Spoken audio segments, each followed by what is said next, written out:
o ano como sendo uma viagem, e aí hoje não dá para fazer recapitulação, mas eu quero passar com vocês aqui pelo menos os slides sobre o que nós falamos. Se você tem interesse em ouvir, a gente não tem imagem daqui, mas tem gravação em áudio. Se vocês quiserem ouvir, fala com o Alexandre manda o link para vocês ouvirem enquanto estão indo para o trabalho, voltando do trabalho, lavando louça. Para vocês entenderem todas essas partes que eu estou colocando aqui, tá? Por que que o meu irmão é quem pilota o barco, para onde é que eu vou, e qual a missão que Deus colocou para nós como propósito. Aí eu falando sobre a viagem, toda viagem ela tem suas paradas, e de vez em quando a gente tem que parar, e nesses desembarques nós temos algumas coisas a fazer. E um texto que nós usamos 2 domingos foi a história de Jonas, o profeta, quando Deus chamou ele para uma pregação numa cidade chamada Nínive, e ele achou que ele podia fugir de Deus. E esse fugir de Deus não é algo que seja muito incomum. Presta atenção no que eu estou falando. Não é algo muito incomum. Eu conheço muitos crentes que em algum momento da vida acharam que podia fugir de Deus. Em algum momento da vida acharam que podia pegar o destino. Eu vou usar um exemplo aqui. A Bíblia diz lá em João capítulo 14, verso 6, Jesus falando, eu sou o caminho, eu sou a verdade, eu sou a vida. Aí o sujeito, ele pega, eu vou usar o carro, tá? Ele pega o seu carro e ele fala assim, eu estou no caminho. Qual caminho? Vamos pegar aqui, Curitiba, Campo Largo, pela 277. Ele está no caminho. A 277, Curitiba, Campo Largo, é o caminho. Ele está no caminho. Mas para onde ele deveria ir?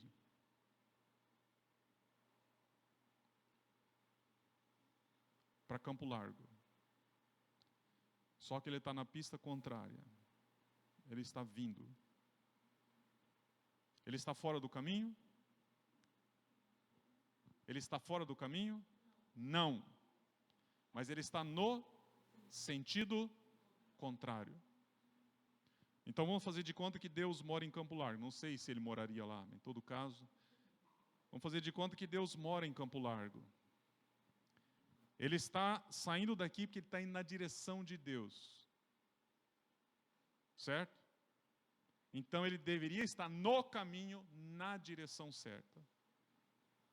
Mas ele está no caminho, se distanciando de Deus. Então nem todos que estão no caminho estão na direção certa. Compreende isso? Uns acham que pode pegar atalhos, outros acham que pode fugir. Então não é possível fugir de Deus, ainda que o homem seja um homem conhecedor das coisas de Deus, ainda que ele tenha sido chamado por Deus para pregar uma mensagem numa cidade chamada Nínive, com mais de 100 mil habitantes, que era uma grande cidade na época, e ele acha que ele pode fugir de Deus. E ainda hoje muita gente acha que pode. Eu aviso você, não há nada que passa desapercebido aos olhos de Deus. Nada. Onde você estiver, os olhos de Deus estão sobre você. Continuando. Terminei falando que o homem tem um destino, uma missão e uma mensagem. E ele tentou fugir. Aí hoje eu falei que eu ia passar para vocês um outro texto bíblico. E esse texto aqui é um texto bastante conhecido. E eu gostaria que você entendesse ou levasse para casa no seu coração uma palavra que tem a ver com a pergunta que os discípulos fizeram no finalzinho dessa passagem aqui. Está lá, em Mateus capítulo 8, 23 a 25. Jesus tinha acabado de fazer uma ministração e ele pegou um barco e ele está indo para o outro lado e diz ali, Entrando ele no barco, seus discípulos o seguiram. De repente, uma violenta tempestade abateu-se sobre o mar, de forma que as ondas inundavam o barco. Jesus, porém, os discípulos foram acordá-lo chamando: Senhor, salva-nos, vamos morrer. Ele perguntou: por que vocês estão com tanto medo, homens de pequena fé? Então ele se levantou e repreendeu os ventos e o mar, e fez-se completa bonança. Os homens ficaram perplexos e perguntaram: quem é este que até os ventos e o mar lhe obedecem? É nessa pergunta, nessa frase, que eu quero focar. Quem é este? Olha o quadro, olha o contexto. Depois de um dia de ensinamento, Jesus está caminhando de volta para o outro lado, entra no barco, os discípulos estão ali com ele, é um barco relativamente grande, ele vai descansar. Jesus se cansou aqui na terra, como todos nós nos cansamos. Ele estava muito cansado, ele deitou, dormiu, e uma tempestade, não me pergunte se ela veio por uma ordem, ou se ela veio por uma ordem da natureza. O fato é que naquela noite ela vai ser professora, ela vai ensinar algumas coisas para aqueles homens. E Jesus, ele é especialista em pegar tudo ao seu redor e transformar em ensino. Ele fez isso, ele continua fazendo hoje. Pessoal, ele continua fazendo hoje. As coisas que estão acontecendo na sua vida hoje são elementos de ensino de Deus para a sua vida. A gente tem a tendência de ver aquelas que são grandes, aqueles acontecimentos grandes, sejam eles positivos ou negativos. Oh, Deus está falando comigo. Não, perceba as notas pequenas, perceba aquelas coisas que você diria que são insignificantes. Deus está usando elas. Então, naquela experiência, o mar está revolto e eles começam a ficar agitados junto com o mar, começa um desconforto e a coisa está ficando feia. E para quem eles recorrem? Recorrem a Jesus e recorrem de uma maneira assim um tanto ácida. Perguntam para ele assim: ei, está dormindo, é? Não enxerga as coisas, não percebe o que está acontecendo? Nós vamos morrer.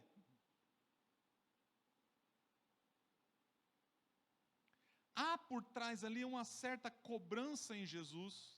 Há por trás ali um certo, dizendo assim: ô Senhor, passo o dia ensinando, e agora na hora de praticar o Senhor dorme? Essa pergunta pessoas fazem hoje também. Deus, o Senhor está dormindo? O Senhor não está enxergando as coisas acontecendo? O Senhor não percebe a tempestade na minha vida? O Senhor não percebe? Acorda, Deus. Aí a passagem ela diz que Jesus só diz para eles assim: vocês têm uma fé muito pequena. Olha a lição aqui. Vocês têm uma fé muito pequena. Isso aqui, irmãos, não é uma crítica que Jesus está fazendo para os seus discípulos. Ele está dizendo para eles assim: vocês precisam aprender a confiar. Porque toda fé começa pequena.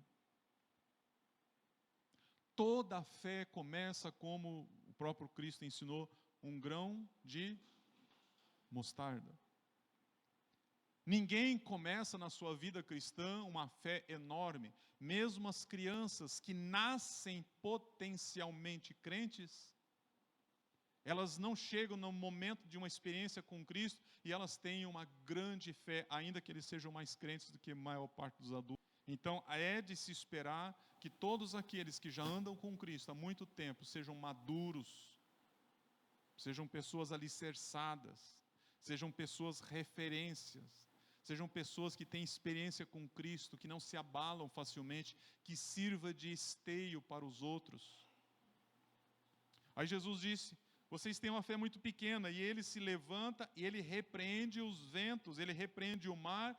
E o texto bíblico diz que imediatamente faz uma completa bonança. Ou seja, tudo está calmo. Qual a reação dos homens no barco? Diz ali que eles ficaram perplexos. E eles fazem a pergunta: quem é este que até os ventos e o mar lhe obedecem? Quem é esse? Quem é este ser? Nota que atrás dessa pergunta há uma fé, há uma convicção, há aquilo que está guardado no coração deles, de que existe um ser em algum lugar que é poderoso, que é capaz, que fez algo aqui agora. Quem é este que faz com que ventos e mar, no caso ali os dois elementos, se acalmem? Veja, irmãos e amigos, há na consciência do homem, do ser humano, uma referência a Deus, mesmo que esse ser não saiba quem ele seja. Você vai entender um pouco mais isso na continuação. Toda pessoa que nasce sobre a face da terra, nasce com essa consciência de que existe um ser capaz, de que existe um ser poderoso. Qual o nome dele? Não sei. Onde ele está? Não sei. Onde ele habita? Não sei. Como ele é? Não sei. Mas um ser que os discípulos têm que perguntar: quem é esse homem? Olha aqui a pergunta: quem é este homem que está fazendo coisa diante dos nossos olhos que tem a ver com alguém capaz de apaziguar a tempestade? Percebe? Atrás da pergunta, uma consciência de que há Deus.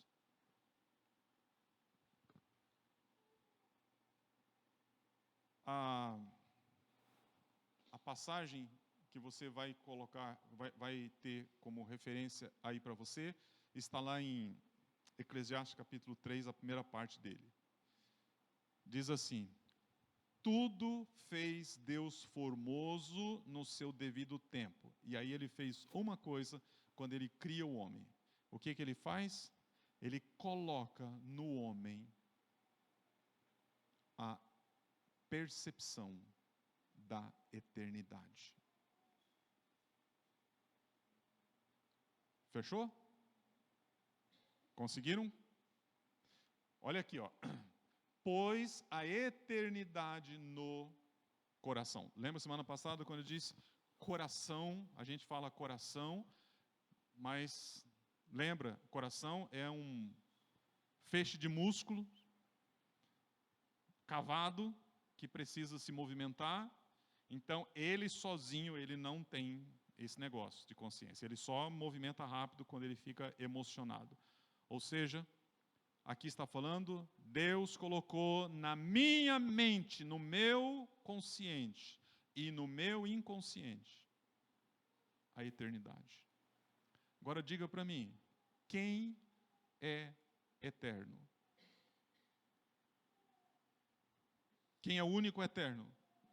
Deus. Ou seja, Deus colocou no homem resquício dele próprio, de um Deus que não morre, de um Deus eterno, de um Deus que cria o homem para si.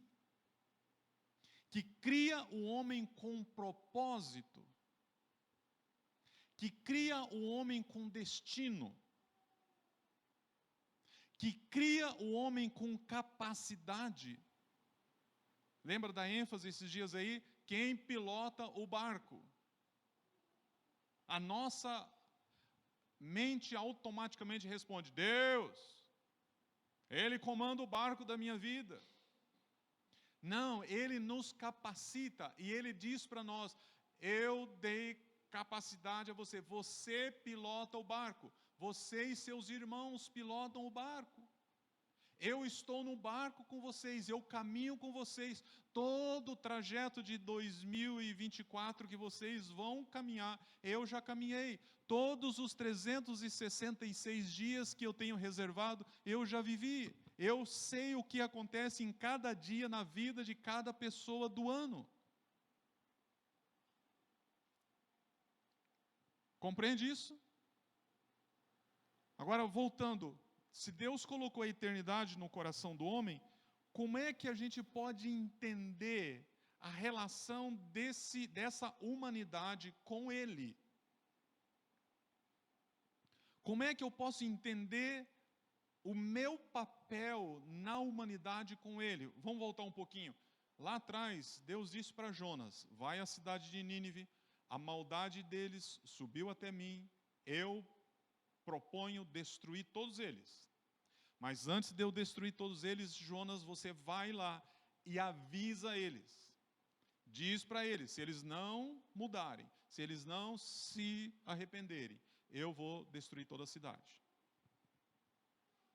Jonas tinha um papel, que era ir lá e avisar eles. Jonas tinha poder de converter o coração daquele povo? Não. Você tem, com toda a tecnologia, capacidade, porque todos aqui, perto do conhecimento que Jonas tinha de Deus naqueles dias, todos vocês aqui são teólogos profundos. O conhecimento que vocês têm de Deus hoje é muito maior do que Jonas tinha naqueles dias. Aí você é capaz de chegar lá e fazer uma grande obra de pregação para convencer aquele povo a se arrepender? Ninguém. Não existe teólogo capaz. Por quê? Porque Deus também colocou no homem o livre poder de decidir se ele quer ou não. Hoje, todos são chamados. Eu disse, todos. Eu não tenho tempo agora de procurar todos os textos e mostrar para você que Deus chamou você. Agora, todos aqui foram chamados também para pregar em Nínive. Qual Nínive?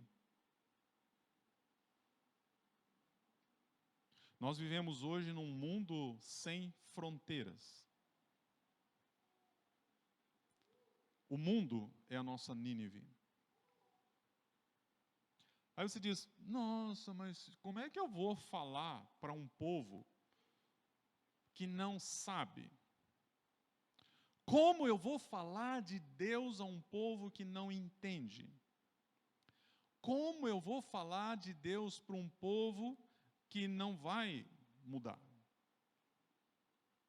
E se eu falar para você que já está tudo encaminhado?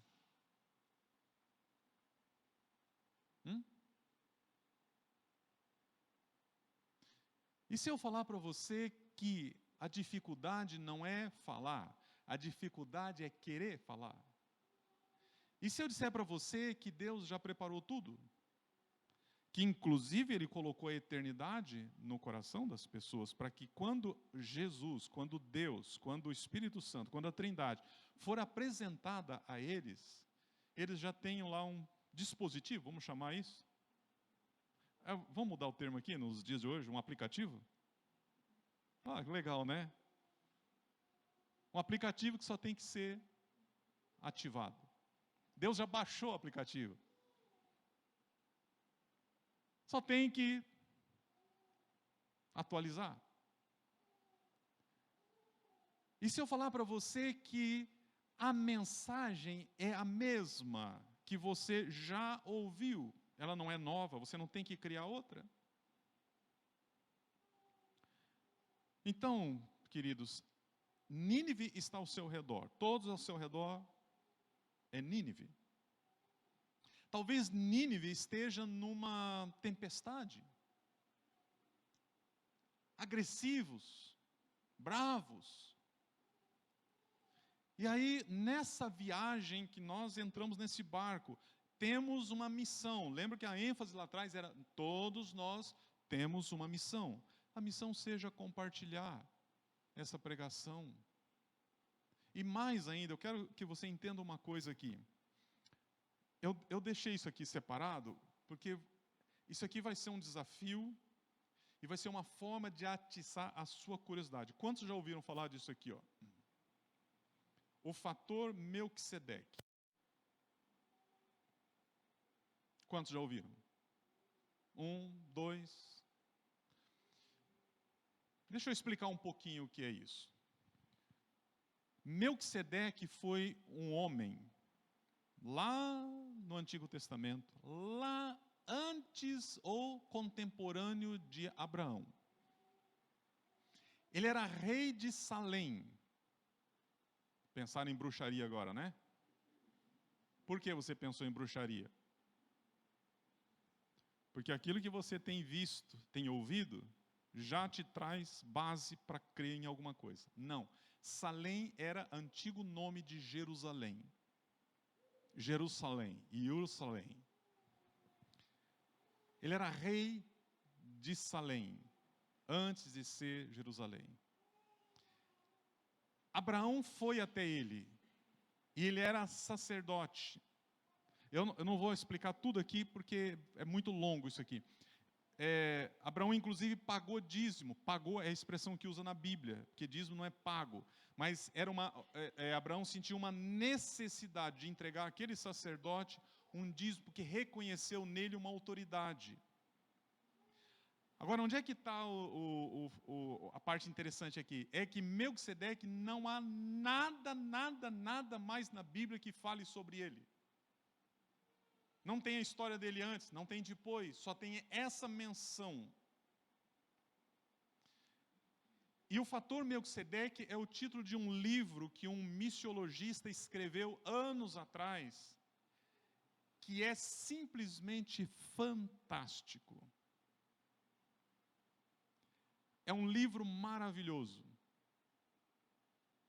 É um livro que traz histórias de povos sobre a face da terra, mas especificamente de alguns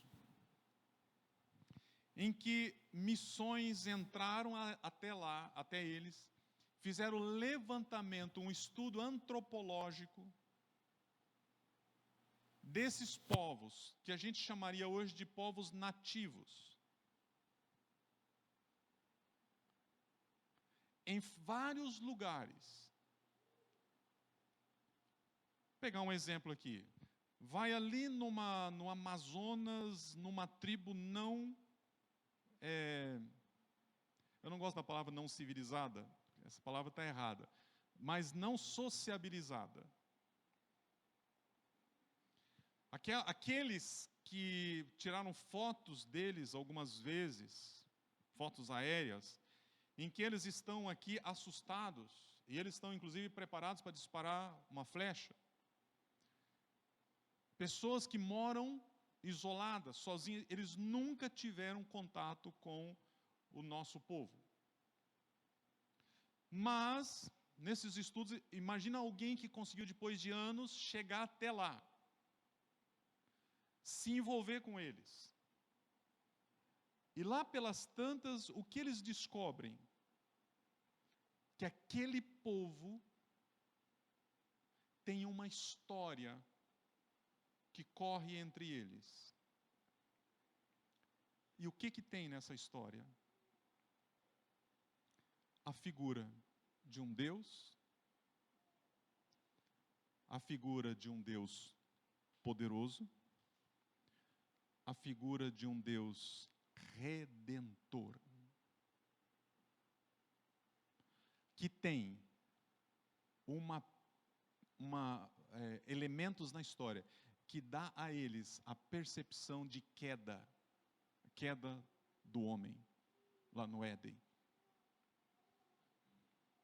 E que aponta para eles a necessidade de se encontrar com esse Redentor, com esse Deus. Eles não sabem quem é. Gente, eles não sabem que existe, eles não sabem onde está, eles não sabem o nome desse negócio chamado queda, que nós chamamos de pecado, eles não sabem quem é Jesus, eles não sabem quem é Deus, eles não sabem nada do que nós sabemos. Porém, na conversa, nas histórias, conta-se, imagina lá um pai chamando os seus filhos, a lenda, eles vão colocar dessa maneira, que não é lenda para nós, e eles narram tudo isso que vocês ouvem aqui todo domingo. Aí o que você está pensando é o seguinte: como assim? Quem disse isso para eles? Quem explicou para eles em algum dia? Quem? Lembra que a gente viu agora há pouco ali? Deus colocou a eternidade no coração do homem? Deus colocou a eternidade no coração do homem. Agora, preste atenção aqui. Deus se revela. Jeremias 9, 23 e 24 diz assim: não se glorie o sábio em sua sabedoria, nem o forte em sua força, nem o rico em sua riqueza, mas quem se gloria, glorie-se nisto, em compreender-me, diz Deus, e conhecer-me, pois eu sou o Senhor e ajo com lealdade, com justiça e com retidão sobre a terra, pois é dessas coisas que me agrado, diz o Senhor. Ele está dizendo ao longo da história que ele se revela. Salmo capítulo 19, os céus, o firmamento manifestam a glória de Deus. Eu vou pegar só o primeiro versículo. Os céus manifestam, o firmamento manifesta a glória de Deus. Volta lá, na tribo primitiva, que está lá deitado, olhando para o céu. Olha para o sol e diz: Ele é Deus. Olha como Ele esquenta. Olha como Ele vem. Deve ser Ele. Vamos acender uma fogueira para esse Deus, que não sabe o nome, mas eles enxergam. Há no coração deles a sensação de que eles são pequenos e existe um ser grande. E eles não conhecem esse ser grande, conhecem uma lenda. Então eles fazem um fogo para adorar esse sol. Só que dali a pouco bate uma frustração enorme, porque algo passa na frente do sol e apaga o sol. Ou ele não é tão grande assim, ele não é tão forte porque algo aconteceu lá e ele saiu da nossa visão. Vão dormir com aquele sentimento de que tem alguém maior do que aquele que a gente vê. Vão para as cachoeiras, vê aquela força das águas e pensam: é Deus. Mas um dia a cachoeira está seca. Ué, não é Deus.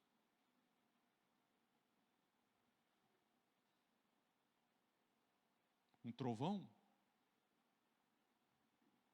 É Deus! Não, não é Deus. E some. Uma hora está fraco. Outra hora está forte. Não é Deus. Onde está Deus? Deus está se escondendo? Deus está brincando de esconde-esconde? Não. E hoje você, 2024, hoje é 21 dias já se passaram. Nessa viagem, Deus diz para você: é um ano em que você pode desembarcar em qualquer ilha, em qualquer cidade, em qualquer porto, você pode desembarcar e você pode comunicar uma palavra.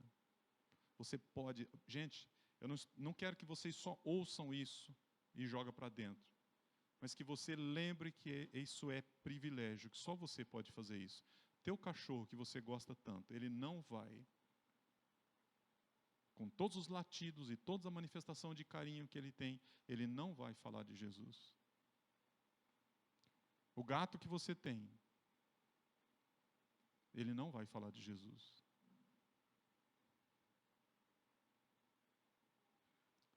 O governo que nós temos não vai falar de Jesus. As escolas não podem falar de Jesus, com algumas pequenas exceções, escolas confessionais. Coca-Cola não vai falar de Jesus. A maior montadora de carros do mundo, Toyota, não vai falar de Jesus. Os céus falam. Mas é preciso alguém a quem Deus está revelando quem Ele é preciso alguém que compreenda, que conheça Ele, esse Deus leal, que se agrada. É preciso que esses, como todos que estão aqui, se posicione e diz assim: eu vou descer até ali e vou explicar. Eu vou explicar para aqueles povos de qualquer lugar da terra. Talvez esse povo de qualquer lugar da terra senta na mesa ao seu lado. Você achou estranho eu falar para você de gente que acredita que o sol é Deus? Talvez a pessoa que senta ao seu lado, lá na sala de aula, ou no teu escritório, ou que trabalha com a mesma ferramenta que você trabalha, talvez ele pense isso. Um pouquinho, uma variaçãozinha menor, mas pensa isso. Ou não? A gente está cansado de ver pessoas ao nosso redor que têm crenças completamente esdrúxulas, mas que são crenças. Gente, guarde isso no seu coração. São pessoas sinceramente erradas. Elas têm mais fé do que você. Porque quando elas chegam diante de um Deus desenhado, esculpido, Deus de qualquer elemento, de qualquer matéria, Deus que talvez ela carrega no pescoço, talvez um adesivo que ela tem ali na mesa, ela deposita mais fé naquilo do que você em Deus. Então, se nós entendemos que a palavra crente vem de crer, então ela crendo mais do que você, ela é mais crente do que você. Do que a igreja toda, do que todos os cristãos. Estão no caminho, na direção errada. Aí nós paramos um pouquinho e dizemos assim: ei, mas eu conheço, eu sei, eu tenho bastante compreensão dessas coisas. Aí Deus está dizendo para você: não viaje 2024 à toa. Jeremias 24:7 diz: eu lhes darei coração capaz de conhecer-me e de saber que eu sou o Senhor. Vocês serão o meu povo e eu serei o seu Deus, pois eles se voltarão para mim de todo o coração. Jesus, quando ele estava orando a oração lá de João capítulo 17, quando ele estava falando com o Pai, ele falou para o Pai: eu agradeço por todos os que o Senhor me deu e por aqueles que o Senhor me dará. Ele faz a oração para o Papai do Céu e diz: obrigado por todos esses que o Senhor me deu. E eu oro também por aqueles que virão a crer em mim. Porém, pessoas que virão a crer em Deus precisam ouvir dele. Precisam ouvir. E você é boca de Deus. Você tem a palavra. Não viaje 2024 à toa. Coloque na sua mente, eu tinha colocado aqui dias atrás, pergunte para Deus qual é a estratégia que Ele tem para você. Porque o jeito que eu faço não é o jeito que você tem que fazer. A mensagem é uma. Agora, jeitos de falar, de compartilhar, cada um tem o seu. Pergunte para Deus, qual a estratégia, Deus? Pergunte para Ele qual a sua vontade, qual a ilha, qual o lugar. é para eu desembarcar? Pergunte para Deus. É natural que você não saiba, algumas vezes, o que fazer. E se você não sabe o que fazer, faz o quê? Liga para o Alexandre?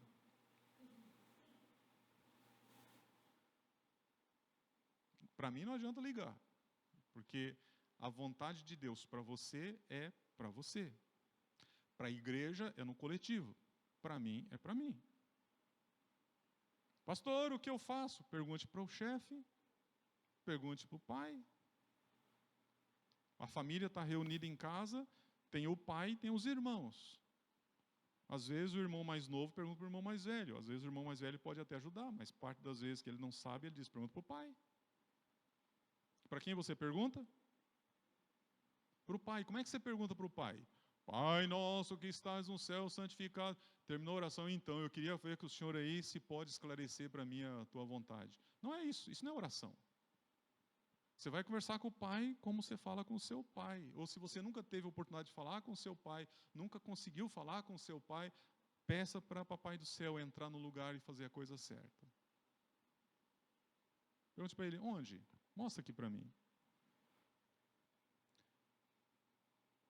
A mensagem você já tem? Coloque um alvo na sua vida. Eu quero terminar 2024 assim. Eu quero ter no meu coração um amor grande por pessoas. Mas eu quero ter aqui na minha agendinha o nome de algumas pessoas que eu levei até Jesus. Coloca isso como alvo.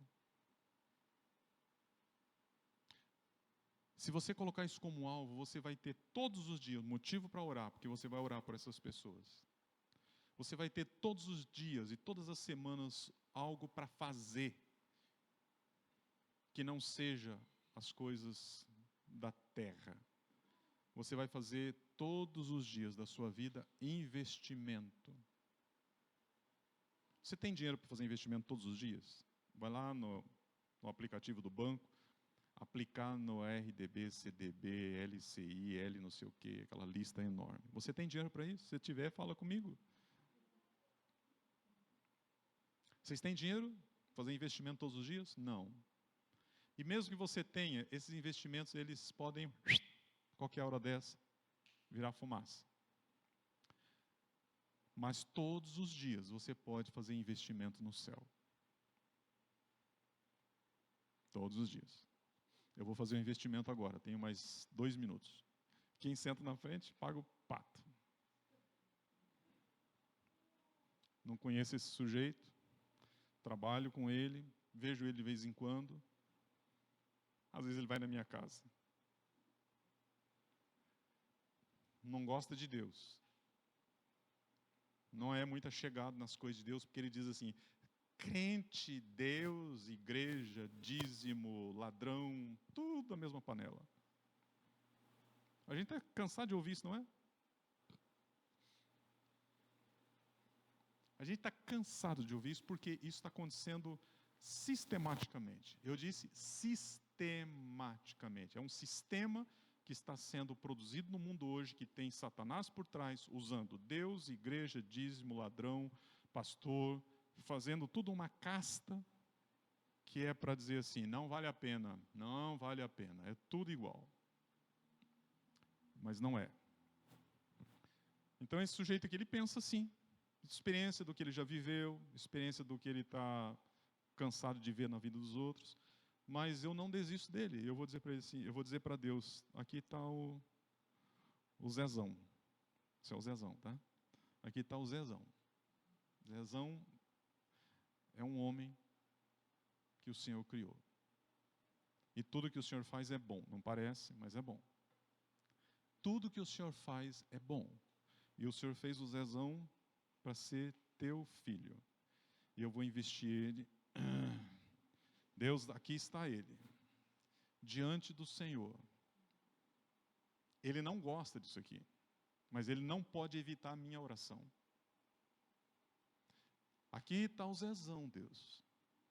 Não sei o que o Senhor reservou para ele. mas eu tenho convicção profunda de que o Senhor reservou para ele é bom, porque tudo que Deus faz é bom.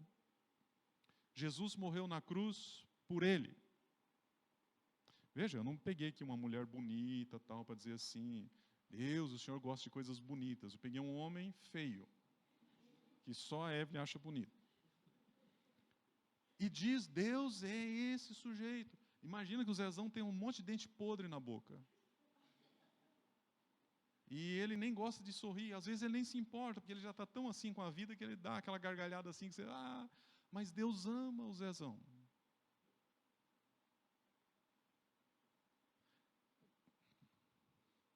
Cheira mal. Aí você diz assim, Deus é um homem que o Senhor não ia querer ter aí perto do Senhor. Mas ele respira o fôlego da vida. Quando Deus fez a nós, ele fez assim, ó. E esse fôlego está nele. Ele é meu irmão. E tem umas coisas que o Zezão faz escondido que é nojento. Que você diz, não, esse não tem jeito. É melhor que Deus destrua. Coloque os óculos de Deus. Enxergue ele com o olhar de Deus. E todos os dias faça investimento. Talvez esteja chegando o finalzinho da viagem. Lá por dia 15, 18 de dezembro. O Zezão nem aí, ó. Você diz, Deus, investi. Não aconteceu nada. Mas 2025 é outra viagem. E talvez no comecinho de 2025, quem é que vai estar no barco? O Zezão. Porque você não sabe o que Deus colocou no coração dele. Você não tem a mínima ideia do que Deus é capaz de fazer com ele. Então não desista de ninguém. Seja rico, pobre, feio, bonito. Seja que título você dê para a pessoa. Amém? Obrigado, Gerson. E continuando sentando aqui na frente. E no dia que não sentar ninguém, eu puxo a cadeira e pego o próximo. Deus abençoe vocês, que vocês levem essa mensagem no coração, guarde, mas não guarde tanto que esqueça. É guardar só para ir lá, puxar e começar a praticar. Amém? Amém. Então eu tenho alguns minutos agora para... Eu vou pedir